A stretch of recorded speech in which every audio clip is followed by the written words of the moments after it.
لنا في كل أسبوع يحل بساحنا عيد، به لقلوبنا فرح وللأرواح تجديد. فيوم الجمعة الميمون بين الناس مشهود، وبيت الله يجمعنا، به للذكر ترديد. فتسبيح إن الحمد لله نحمده ونستعينه ونستغفره ونعوذ بالله من شرور أنفسنا ومن سيئات أعمالنا. من يهده الله فلا مضل له ومن يضلل فلا هادي له، وأشهد أن لا إله إلا الله وحده لا شريك له، وأشهد أن محمدًا عبده ورسوله.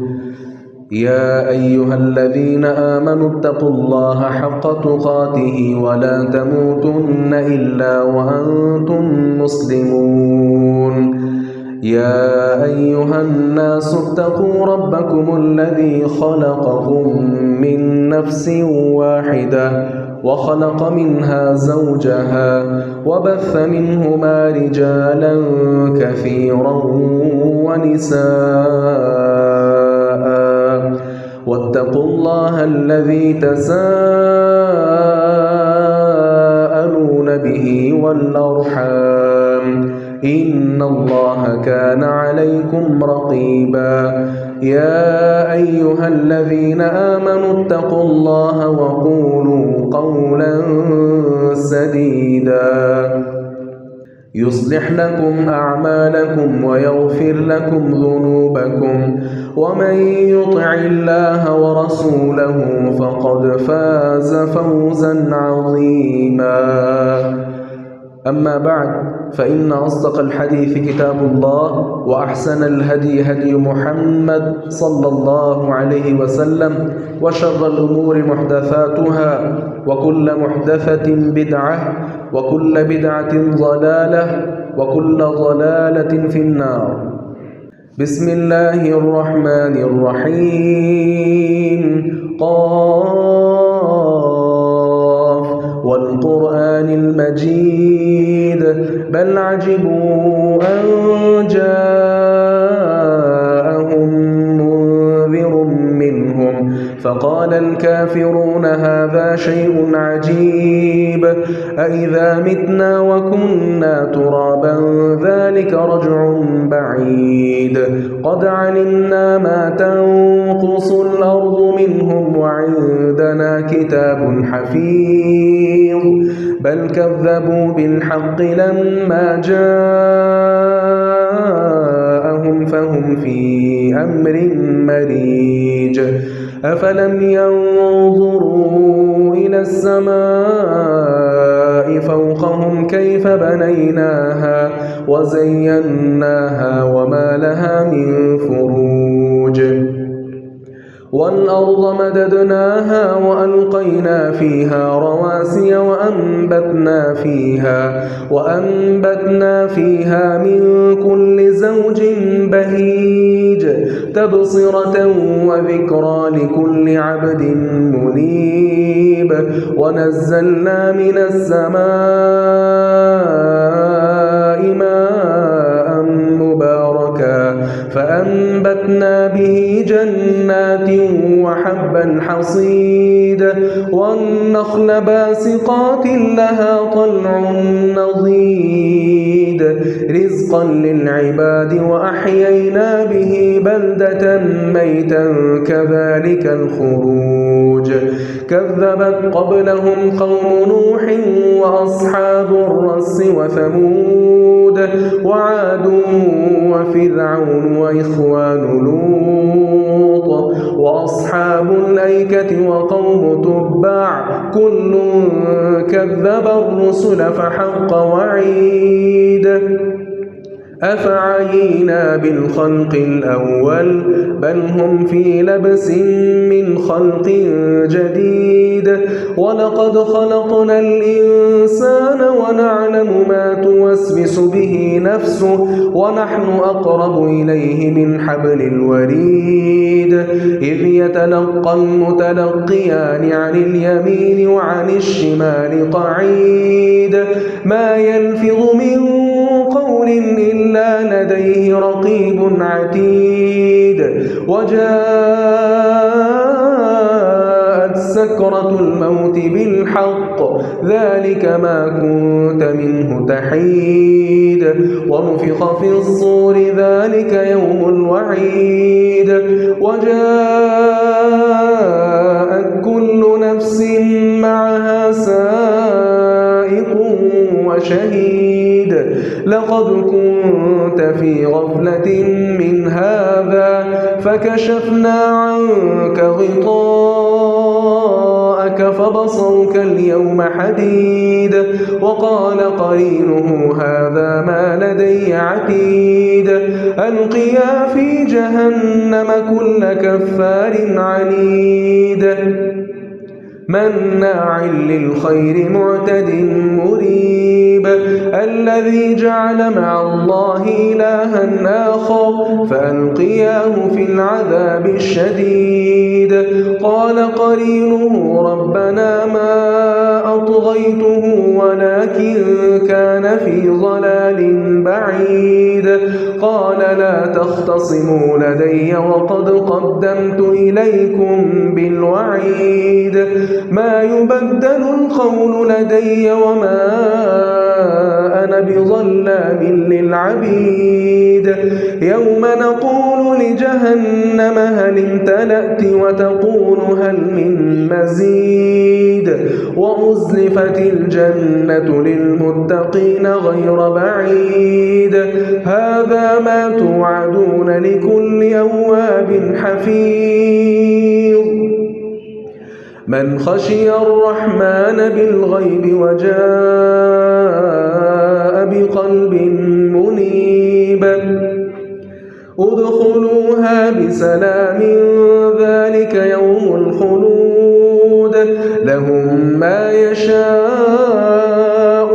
فيها ولدينا مزيد وكم أهلكنا قبلهم من قرن هم أشد منهم بطشا فنقبوا في البلاد هل من محيص إن في ذلك لذكرى لمن كان له قلب أو ألقى السمع وهو شهيد ولقد خلقنا السماوات والأرض وما بينهما في 6 أيام وما مسنا من لغوب فاصبر على ما يقولون وسبح بحمد ربك قبل طلوع الشمس وقبل الغروب ومن الليل فسبحه وأدبار السجود واستمع يوم ينادي المناد من مكان قريب يوم يسمعون الصيحة بالحق ذلك يوم الخروج إنا نحن نحيي ونميت وإلينا المصير يوم تشقق الأرض عنهم سراعا ذلك حشر علينا يسير نحن أعلم بما يقولون وما أنت عليهم بجبار فذكر بالقرآن من يخاف وعيد وقال سبحانه وتعالى إن الدين عند الله الإسلام قابل قدر عزیز نوجوان بھائیوں عزت کے لائق سفید ریش بزرگوں باحجاب با کردار معززات اسلامی ماؤں اور بہنوں دین اسلام کے مختلف پہلوؤں پر گزشتہ خطبات جمعہ سے ہماری گفتگو جاری ہے، اور آج کے خطبہ جمعہ میں اللہ تبارک و تعالیٰ کی توفیق سے اسلام کی ہماگیر روشن کرنوں کے بارے میں چند باتیں آپ کے گوش گزار کریں گے۔ اسلام وہ روشن اور درخشاں خصوصیات رکھتا ہے کہ جو کسی ایک فرد کے لیے نہیں، ایک معاشرے اور سوسائٹی کے لیے نہیں، ایک شہر اور ایک ملک کے لیے نہیں، ایک وقت، ایک سال، ایک زمانے کے لیے نہیں، بلکہ اسلام کی تعلیمات روشن ہیں سارے کے سارے عالم کے لیے، اور صرف اس دور میں نہیں بلکہ قیامت کے در و دیوار تک اسلام کی تعلیمات سے روشنی ہر کوئی حاصل کر سکتا ہے۔ اسلام سب کے لیے ہے۔ اسلام پیغمبر علیہ السلام کو اللہ رب العزت نے صرف مکہ اور مدینہ کی طرف مبعوث نہیں کیا تھا، بلکہ آپ کا دین، آپ کا لایا ہوا یہ منہج، آپ کا لایا ہوا یہ اسلام تمام لوگوں کے لیے ہے اور رہتی دنیا تک کے لیے ہے۔ یہ دین اسلام، اسے دین توحید بھی کہا جاتا ہے۔ سورۃ الانعام میں اللہ رب العزت فرماتے ہیں ذالکم اللہ ربکم لا الہ الا ہو خالق کل شیء فاعبدوہ وہو علی کل شیء وکیل۔ یہ اللہ تمہارا رب ہے، اس کے سوا کوئی معبود برحق نہیں۔ خالق کل شیء، ہر چیز کو پیدا کرنے والا یہ تمہارا رب ہی ہے جسے خالق کہا جاتا ہے۔ فاعبدوا، پس تم اسی کی عبادت کرو۔ یہ دین توحید کا دین ہے، دعوت توحید پہنچاتا ہے، لوگوں کو شرک سے بیزار کر کے ایک اللہ تبارک و تعالیٰ کے سامنے لا کر کھڑا کر دیتا ہے۔ یہ دین کا حسن بھی ہے، یہ دین کی حقیقت بھی ہے، یہ دین کا فلسفہ بھی ہے۔ یہ دین اسلام، اس کے اندر توحید ریڑھ کی ہڈی کی حیثیت رکھتی ہے۔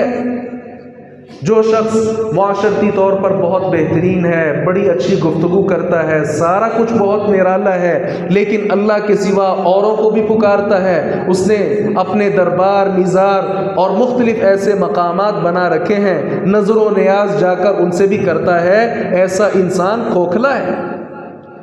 اللہ تبارک و تعالیٰ ایک ہے، عبادت کا حقدار صرف وہی ہے، اس کے سوا کوئی معبود برحق نہیں۔ یہ وہ دعوت ہے، یہ وہ منہج ہے جو آدم علیہ السلام سے لے کر سید دو عالم جناب محمد الرسول اللہ صلی اللہ علیہ وسلم کا ہے۔ ہر نبی نے اس بات کی دعوت دی، لا الہ الا اللہ، اللہ کے سوا کوئی عبادت کے لائق نہیں ہے، عبادت کی حقدار کوئی اور ہستی نہیں ہے۔ یاد رکھیے، پہلی بات یہ ہے کہ دین اسلام یہ دین قیم ہے، اور اس کی فطرت کا تقاضا ہے کہ بندہ مومن عبادت کرے اور ساتھ ساتھ عبادت کی لذت بھی محسوس کرے۔ آپ یہ بات تو بڑی آسانی سے سمجھ لیں گے۔ آپ اپنے بیٹے کو کسی کاروبار میں لے کر جائیں کہ بیٹا یہ کام کرو، کاروبار کرو، جب تک اس کی دلچسپی نہیں ہوگی وہ کام صحیح طور پر نہیں کر پائے گا۔ کتنے ہی مذاہب ایسے ہیں وہ اپنے اپنے آقاؤں کو راضی کر تو رہے ہیں لیکن خود راضی نہیں ہیں۔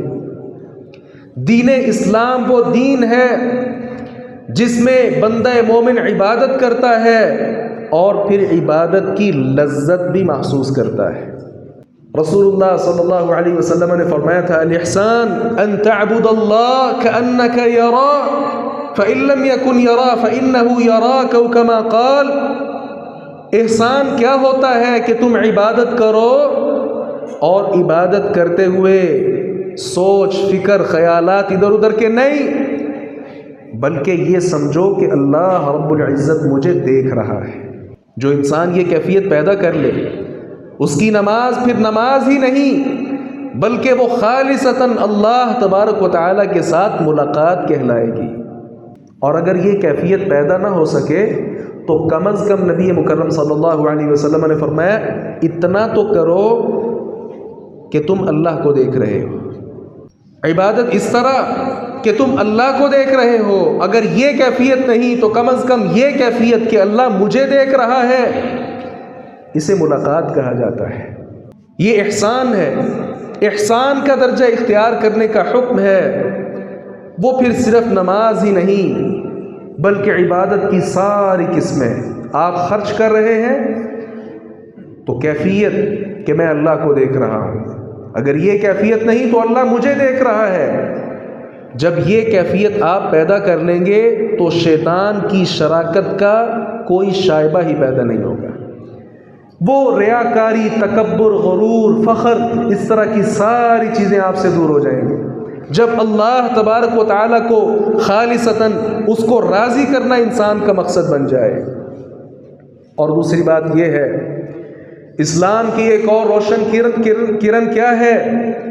یہ اسلام بہت عمدہ ہے اور انسان کو عمدہ اخلاق اختیار کرنے کا حکم دیتا ہے۔ اللہ رب العزت سورۃ الاعراف میں فرماتے ہیں خذ العفو وأمر بالعرف وأعرض عن الجاہلین، معافی کو پکڑیں اور اسی کا حکم دیا کریں اور جاہل لوگوں سے اعراض کیا کریں۔ اگر کوئی آپ کے ساتھ رویہ اچھا نہیں رکھتا آپ تو اس کے ساتھ اچھا رکھیں، اگر وہ برا بن گیا آپ تو برے نہ بنیں۔ پیغمبر علیہ السلام کو اللہ رب العزت نے حکم دیا ان کو معاف کر دیا کرو، اور صحابہ کو بھی معافی کا درس دیا کریں۔ اور جو جاہل لوگ آ کر آپ کو غصہ چڑھاتے رہتے ہیں، مختلف باتیں کرتے رہتے ہیں، ان سے انتقام لینے کی، بدلہ لینے کی ضرورت نہیں ہے، آپ ان سے اعراض کیا کریں۔ یہ سبق آج میں اور آپ سیکھ لیں۔ عمر ابن خطاب رضی اللہ عنہ کے پاس ایک شخص آیا، طرح طرح کی باتیں کی، آپ انصاف نہیں کرتے، ہمیں کچھ دیتے نہیں ہیں، فلاں فلاں، بہت اس سے باتیں کی۔ اور عمر رضی اللہ عنہ کی شخصیت سے تو آپ واقف ہیں کہ وہ کتنے جلال والے تھے۔ غصہ آ گیا، سوچا پھر اس کا کوئی میں علاج کرتا ہوں۔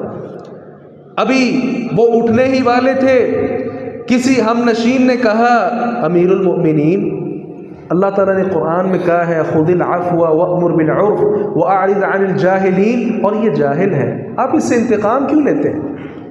یہ اخلاق کی عمدگی پوری دنیا کا کوئی مذہب آپ کو نہیں سکھلائے گا، اگر بتائے گا، درس دے گا تو وہ دین اسلام ہے۔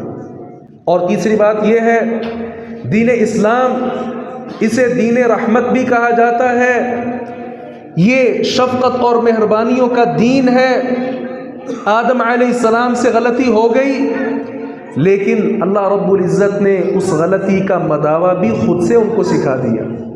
سبحان اللہ، غلطی ہو گئی، اللہ نے فوراً انتقام نہیں لیا بلکہ سکھایا کہ اب تم کیا پڑھو، الفاظ سکھائے، ربنا ظلمنا انفسنا وان لم تغفر لنا وترحمنا لنکونن من الخاسرین۔ اور پھر اللہ رب العزت نے مہربانی کی بھی، فتلقى آدم من ربه کلمات فتاب علیہ، پہلے اللہ رب العزت نے کلمات سکھائے آدم کو، اور جب وہ کلمات انہوں نے پڑھے فتاب علیہ، اللہ آدم پر مہربان ہو گیا۔ یہ دین رحمت اور مہربانی کا دین ہے۔ اولاد کو اپنے والد سے، اپنی والدہ سے شفقت، مہربانی، محبت اور مودت چاہیے ہوتی ہے۔ اگر آپ کسی ادارے میں کام کرتے ہیں، کسی بڑے ذمہ دار کی محبت اور چاہت آپ اس کے متمنی ہوتے ہیں، دین اسلام وہ دین ہے جس پر عمل پیرا ہر شخص کو اللہ رب العزت کی محبت چاہیے، مہربانی چاہیے، مودت چاہیے۔ ایک طرف قبروں کا پجاری پوج رہا ہے، 10 سال ہو گئے، 20 سال ہو گئے، حتیٰ کہ نسلیں گزر گئیں، اس قبر والے نے کیا دیا اس کو؟ کچھ بھی نہیں۔ لیکن جو اللہ رب العزت کو پکارتا ہے، اللہ کی عبادت کرتا ہے، اللہ کے ترانے پڑھتا ہے، توحید کے نغمے پڑھتا ہے، اللہ کو راضی کرتا ہے، اس کے دین پر عمل پیرا ہو کر اللہ تعالیٰ اس کے ساتھ محبت کرتے ہیں، پھر اس پر اپنی رحمتوں کے دروازے اللہ رب العزت کھول دیا کرتے ہیں۔ تو یہ دین رحمت ہے۔ اور چوتھی بات یہ ہے، یہ دین علم و آگہی کا دین ہے، بلکہ یوں کہا جانا چاہیے اس دین کی تو اولین وحی اس کا آغاز ہی علم کے ساتھ ہوا۔ اقرأ وربک الاکرم الذی علم بالقلم علم الانسان ما لم یعلم۔ یہ نہیں کہ اسلام قبول کریں پھر چپ کر کے گھر میں بیٹھ جائیں، نہیں، بلکہ اسلام کو حاصل کرنے کی تڑپ، قرآن کیا ہے اسے سیکھنے کی جستجو، حدیث کیا ہے اس کے ساتھ لگن، صحابہ کرام نے دین کو کیسے سمجھا تھا، وہ حاصل کرنے کی تڑپ، شوق، ذوق، یہ چیزیں انسان کے اندر بیدار رہنی چاہیے۔ اللہ رب العزت نے کہا قل هل يستوي الذين يعلمون والذين لا يعلمون، ایک طرف علم والے علماء، دوسری طرف علم سے دور رہنے والے جہالا، کیا یہ دونوں برابر ہو سکتے ہیں؟ اسلام یہ نہیں کہتا ہر کوئی عالم بن جائے، لیکن اسلام اتنا ضرور کہتا ہے کہ آپ کو بنیادی معلومات ہونی چاہیے۔ نماز پڑھنی ہے، نماز کا طریقہ آنا چاہیے، نماز میں کیا پڑھنا ہے سب کچھ آنا چاہیے، وہ جو دعائیں پڑھی جاتی ہیں ان کا ترجمہ مفہوم آنا چاہیے، حج کرنا ہے اس کے مناسک کا پتہ ہونا چاہیے، عمرہ کرنا ہے اس کے ادا کرنے کے طریقے آنے چاہیے، زکوٰۃ ادا کرنی ہے کس کو دینی ہے، کتنا مال ہو، کتنی زکوٰۃ ہے، یہ ساری کی ساری تفصیلات آنی چاہیے۔ غلط مشہور کر دیا لوگوں نے کہ نہ اتنا زیادہ دین نہ سیکھو پھر اتنا ہی زیادہ حساب ہوگا۔ تو ارے جس چیز سے آپ غافل رہے، کل قیامت کے دن اللہ تعالیٰ کو کیا جواب دیں گے کہ مجھے پتہ نہیں تھا اس کا؟ نہیں، دین کو جتنا ہو سکے حاصل کرنا چاہیے۔ خیر کی بات معلوم کرنے کے لیے صحابہ مہینے مہینے کا سفر بھی کیا کرتے تھے، ایک مسئلہ پوچھنے کے لیے میلوں کا سفر کیا صحابہ کرام نے، داستانیں، واقعات کتب تاریخ کے اندر بھرے پڑے ہیں۔ اور پانچویں بات یہ ہے، یہ اسلام صرف دعووں کا دین نہیں ہے بلکہ یہ اعمال صالحہ کا دین ہے۔ جو شخص اسلام قبول کر لے اسے چاہیے پھر اللہ کی عبادت میں لگا رہے۔ وَاعْبُدْ رَبَّكَ حَتَّى يَأْتِيَكَ الْيَقِينُ، اللہ تعالیٰ نے پیغمبر علیہ السلام سے کہا تھا اپنے رب کی عبادت میں لگے رہیں یہاں تک کہ آپ کی وفات کا وقت آ جائے۔ یہ نہیں 10 سال 20 سال نہیں، بلکہ جب تک انسان کے پاس یقین نہیں آتا، یقین سے مراد یہاں وفات ہے، وہ انسان فوت نہیں ہوتا، تب تک اسے چاہیے کہ اللہ رب العزت کو راضی کرنے میں، منانے میں وہ لگا رہے۔ یہ اسلام ہے۔ وَاعْتَصِمُوا بِحَبْلِ اللَّهِ جَمِيعًا وَلَا تَفَرَّقُوا، اس سے ایک چھٹا سبق ملتا ہے کہ یہ دین اسلام دین اخوت ہے، یہ بھائی چارے کا دین ہے۔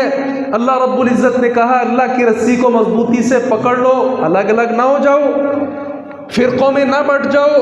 وَاذْكُرُوا نِعْمَةَ اللَّهِ عَلَيْكُمْ إِذْ كُنْتُمْ أَعْدَاءً فَأَلَّفَ بَيْنَ قُلُوبِكُمْ فَأَصْبَحْتُمْ بِنِعْمَتِهِ إِخْوَانًا، اللہ کی نعمت کو یاد کرو، تم جدا جدا تھے، لڑتے تھے ایک دوسرے کے ساتھ، اللہ رب العزت نے تمہیں دین اسلام دیا، اس کی نعمت سے فَأَصْبَحْتُمْ بِنِعْمَتِهِ إِخْوَانًا، تم آپس میں بھائی بھائی بن گئے۔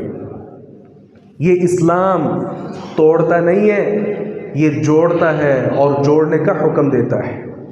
کتنے اور ادیان ایسے ہیں اس کے پیروکار آپس میں جدا جدا ہیں، لڑائی جھگڑے ہیں، لیکن دین اسلام پر عمل پیرا ہونے والے، صحیح معنوں میں دین کو سمجھنے والے، وہ ایک دوسرے کے خیر خواہ ہوا کرتے ہیں۔ حتیٰ کہ سگے بھائی تو ایک طرف رہے، جو سگے بھائی نہیں بھی ہیں، اسلام ان کے ساتھ بھی اخوت کا درس دیتا ہے، بھائی چارگی کا درس دیتا ہے۔ آپ مسجد میں نماز پڑھنے کے لیے آئے، کوئی امیر نہیں، کوئی غریب نہیں، کوئی سفید رنگ کا نہیں، کوئی گورے رنگ کا نہیں، کوئی کالے کا نہیں، کوئی اونچے قد کا نہیں، کوئی نیچ کا نہیں، کوئی اونچی ذات کا نہیں، کوئی نیچ برادری کا نہیں، سارے کے سارے ایک صف میں کھڑے ہو کر یہ وحدانیت کا، یگانگت کا، اتفاق اتحاد کا درس ہے جو اسلام نے ہم سب کو سکھایا ہے۔ اسلام بھائی چارگی کا دین ہے، دین اخوت ہے، اور ساتویں بات یہ ہے، یہ دین اسلام دین عدل ہے، انصاف کا دین ہے، عدل کا دین ہے۔ وَأُمِرْتُ لِأَعْدِلَ بَيْنَكُمْ اللہ ربنا وَرَبُّكُمْ، مجھے حکم دیا گیا ہے کہ میں تمہارے ساتھ انصاف والا، عدل والا رویہ اختیار کروں۔ انسان کو تمام معاملات میں عدل اور انصاف اسے قائم کرنے کی کوشش کرنی چاہیے۔ آپ دیکھ لیں پوری دنیا پر آج خوف ہے، ہراس اور بد امنی پھیلی ہوئی ہے۔ وجہ کیا ہے؟ وہ دین اسلام نے جو ہمیں عدل کے ضابطے سکھائے تھے، ہم نے انہیں پس پشت ڈال دیا ہے۔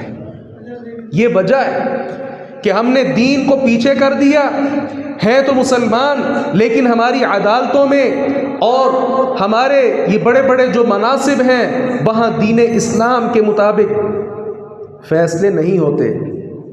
یہ وجہ ہے کہ ہمارے ہاں بھی بد امنی ہے، خوف و ہراس پھیلا ہوا ہے، وگرنہ دین تو دین عدل ہے۔ اور آٹھویں بات یہ ہے، دین اسلام دین محبت ہے۔ اللہ تبارک و تعالی اس کے پیروکار لوگوں کے ساتھ محبت کا اعلان کرتا ہے۔ قرآن پاک میں جا بجا اللہ رب العزت نے اس کا تذکرہ کیا، سَيَجْعَلُ لَهُمُ الرَّحْمَنُ وُدًّا، کہیں کہا ان اللہ یحب المحسنین، کہیں کہا ان اللہ یحب المقسطین، کہیں کہا ان اللہ یحب المتقین، اور کہیں کہا واللہ یحب الصابرین، اور کہیں کہا ان اللہ یحب التوابین، اور کہیں فرمایا واللہ یحب المتطہرین۔ یہ مختلف الفاظ ہیں جس کے ساتھ اللہ رب العزت نے بتلایا کہ جو میرا قرب حاصل کرتے ہیں پھر میں ان کے ساتھ محبت کا اعلان بھی کرتا ہوں۔ یہ دین اسلام دین محبت ہے، یہ رحمت کا دین ہے۔ اور دین اسلام یاد رکھیے مساوات کا، عدل و انصاف کا حکم دیتا ہے۔ مورخین نے ایک واقعہ لکھا ہے، اختصار کے ساتھ وہ آپ کے گوش گزار کرتا ہوں۔ ایک شخص وہ غسان کا بادشاہ ہے، جبلہ اس کا نام ہے، دین اسلام کی دعوت پیش کی عمر ابن خطاب رضی اللہ عنہ نے۔ اس نے اسلام کو قبول کیا اور پھر مناسک عمرہ یا مناسک حج ادا کرنے کے لیے مکہ مکرمہ کی طرف اس نے رخ کیا۔ مورخین کی باتیں مختلف ہیں، کسی نے کہا 150 کا لشکر وہ اپنے ساتھ لے کر آیا تھا، جسے اس نے اسلام بھی قبول کروایا اور ساتھ مناسک کی ادائیگی کے لیے وہ مکہ کی طرف آ رہا تھا۔ کچھ نے کہا 150 تعداد نہیں بلکہ 500 تھی، کچھ نے اس سے بھی زائد لکھی۔ المختصر جب وہ آیا اور آ کر طواف کرنے لگا، عمر ابن خطاب رضی اللہ عنہ کا عادلانہ دور جاری ہے۔ ایک شخص کے ساتھ، ایک اعرابی بدو دیہاتی کے ساتھ ان کی مڈبیر ہو گئی۔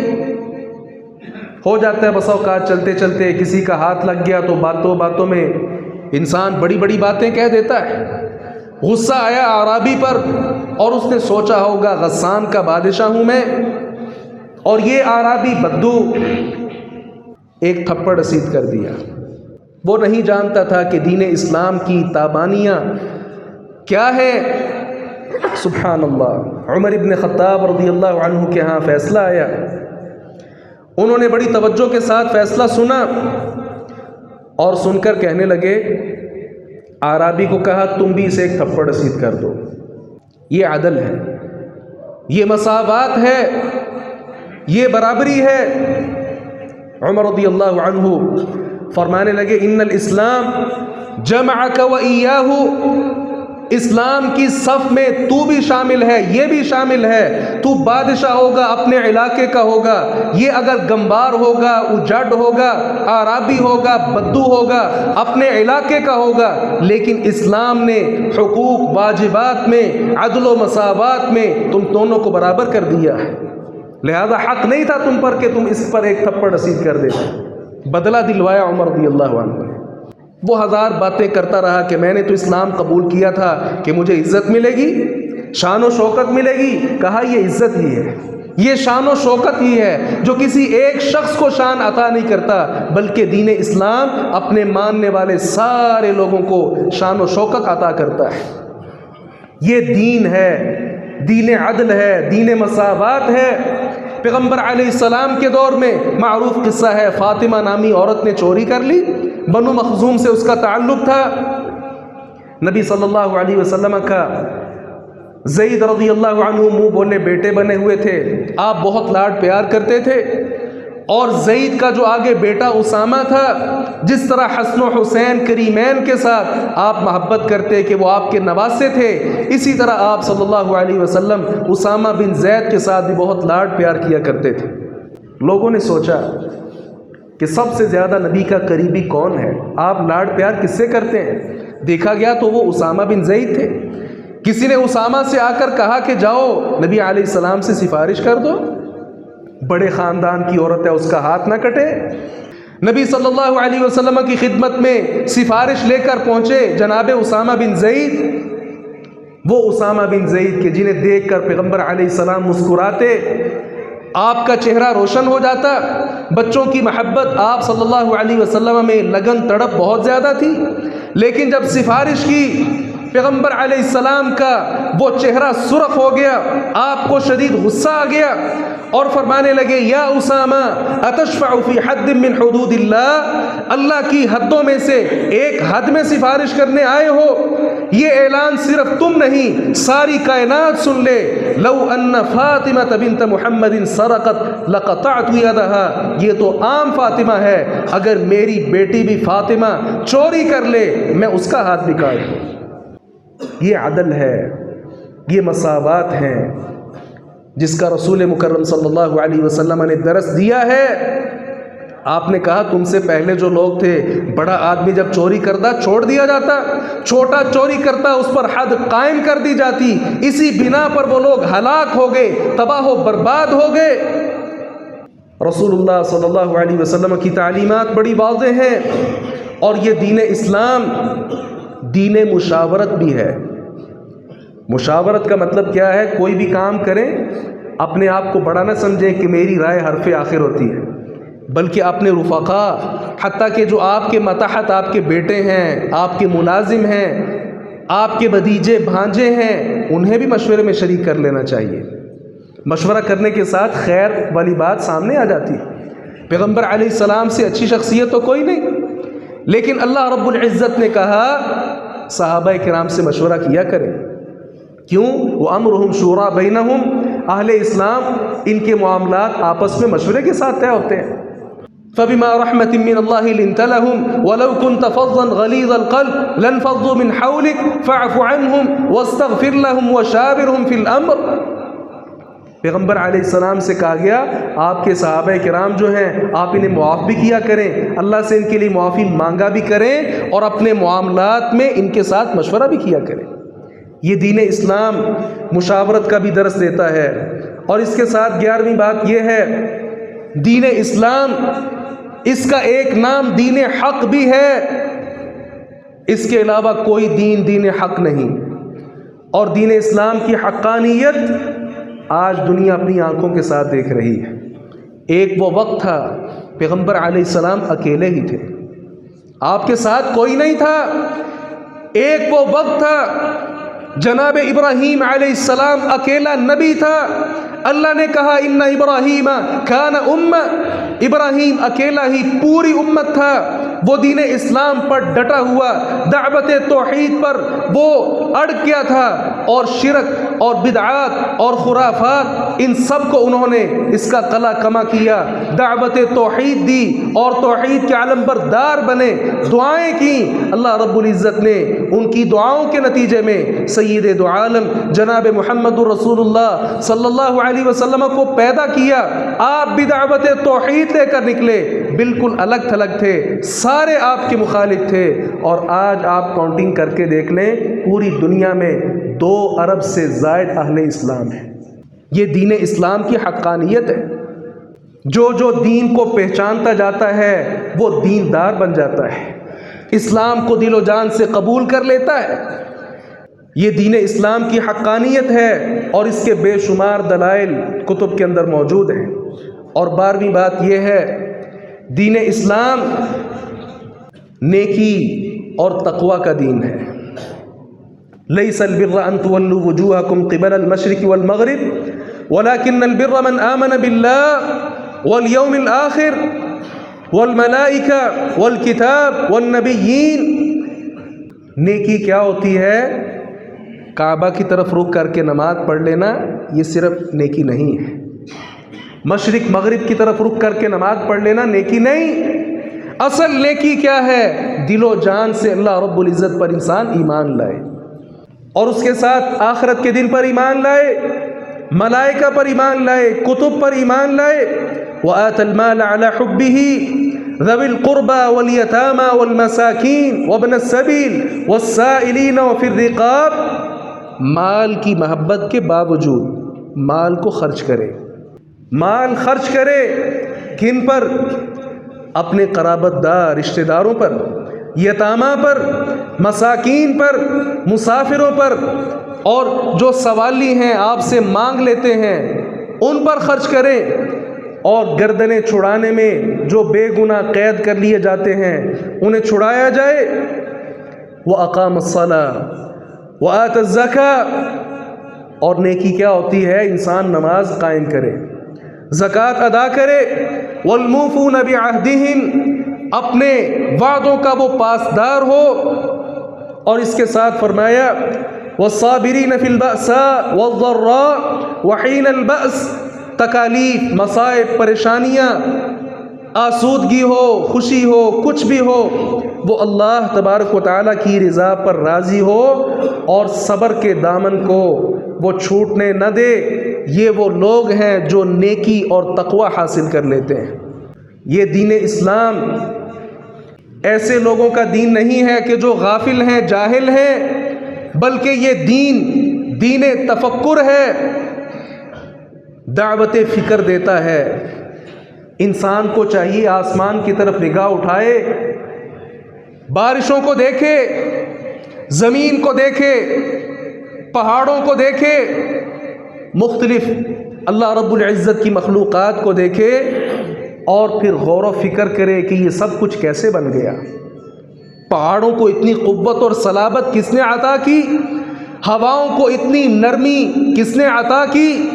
یہ ساری کی ساری کائنات کی چیزیں وہ دیکھے، پھلوں کو دیکھے، ثمرات کو، نباتات کو دیکھے، درختوں کو دیکھے، اور پھر وہ اللہ رب العزت پر ایمان جو ہے اس میں اضافے کا وہ ذریعہ بنے۔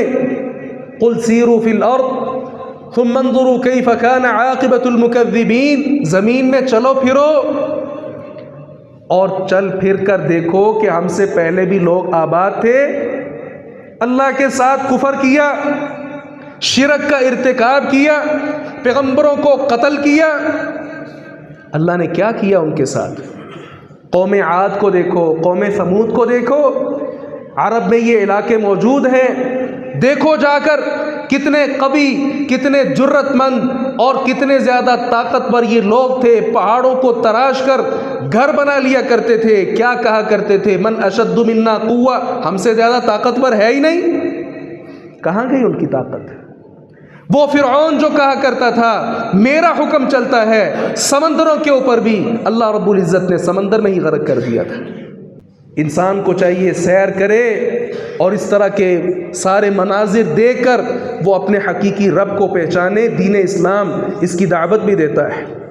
اور 14ویں نمبر پر دین اسلام معاشرتی تہذیب اور تمدن کا درس دیتا ہے، اور کہا وَتَعَاوَنُوا عَلَى الْبِرِّ وَالتَّقْوَى وَلَا تَعَاوَنُوا عَلَى الْإِثْمِ وَالْعُدْوَانِ۔